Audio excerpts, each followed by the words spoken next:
நம்ம தமிழ் கடவுளான முருகனை போற்றி வணங்கின நிறைய மகான்கள் இருக்கிறாங்க.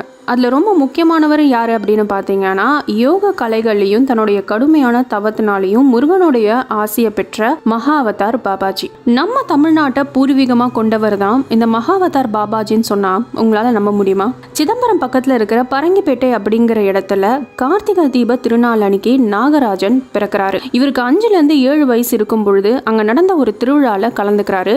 அங்கே இவரோட வசீகரமான முகத்தினால கவரப்பட்ட ஒரு திருடன் இவரை கடத்தி கொண்டு போய் கல்கத்தால ஒரு பணக்கார வீட்டில் வித்துடுறான்.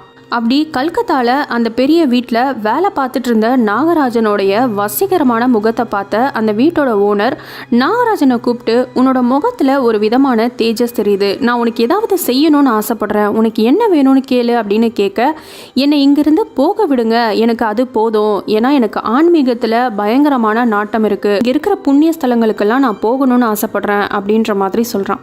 அதை கேட்ட உடனே அவன் வார்த்தைக்கு எந்த மறுப்பும் சொல்லாமல் அந்த ஓனரும் அங்கிருந்து நாகராஜனை போக விட்டுறார். அங்கிருந்து கிளம்பின நாகராஜன் நிறைய புண்ணிய ஸ்தலங்களுக்கு போக ஆரம்பிக்கிறாரு.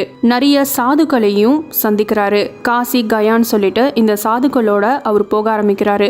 அதுக்கப்புறமா ஸ்ரீலங்கால இருக்கிற கதிர்காமம் அப்படின்ற இடத்துக்கு போய் தியானத்தை மேற்கொள்றாரு. இலங்கையில தன்னுடைய தியானத்தை முடிச்சுட்டு அங்கிருந்து குற்றாலத்துக்கு வராரு. அண்ட் குற்றாலத்துல தான் சித்தர்களுக்கெல்லாம் சித்தர் அப்படின்னு சொல்லப்படக்கூடிய போகரை சந்திக்கிறாரு. அவருக்கு சீடராவும் சேர்றாரு. போகர் மூலியமா தான் முருகப்பெருமானுடைய ஆசையும் மகாவதார் பாபாஜிக்கு கிடைக்குது. அண்ட் போகர் கிட்ட தான் அவரு அஷ்டமா சித்திகளையும் பெறாரு.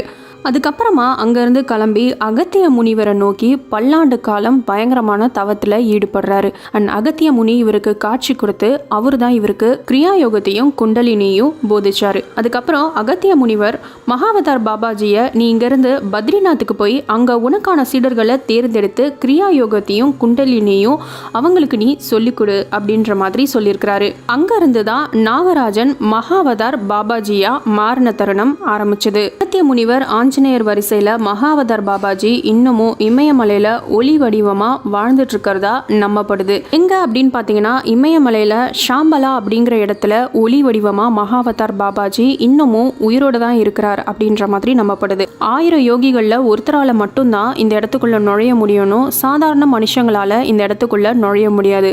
யாரை நினைச்சாலும் உள்ள கூட்டிட்டு போற சக்தி மகாவதார் பாபாஜிக்கு இருக்கு அப்படின்றதுனாலேயே இமயமலையில் மகாவதார் பாபாஜியை நோக்கி நிறைய பேர் அவங்களோட பயணத்தை மேற்கொண்டிருக்காங்க. சரி, இதெல்லாம் உண்மைதானா? மகாவதார் பாபாஜியை பத்தியான இந்த மாதிரியான விஷயங்கள் எப்படி வெளி உலகத்துக்கு தெரிஞ்சது அப்படின்னு பார்த்தீங்கன்னா, இவருடைய சிஷ்யரான பரமஹம்ச யோகானந்தாவால எழுதப்பட்ட தி ஆட்டோபயோகிராஃபி ஆஃப் எ யோகி அப்படிங்கிற இந்த புத்தகம் மூலியமா தான் வெளி உலகத்துக்கு வந்தது.